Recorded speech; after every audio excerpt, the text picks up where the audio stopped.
Hello guys, in today's video, I'll show you how you can easily mute any member in your group on Google Groups. Let's begin.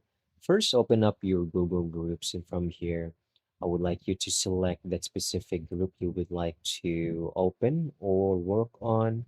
And from here, click on this gear icon. It will say group settings, right? So group settings, just go over here on the section that will say people and then click on the members over here.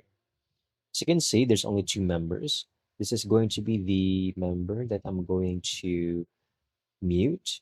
Now focus your attention over here on the right side, posting. You will see or notice that it is currently allowed and you will be provided with more options. We have allowed, moderated, or not allowed. Click on this option, not allowed. So it is now successfully updated.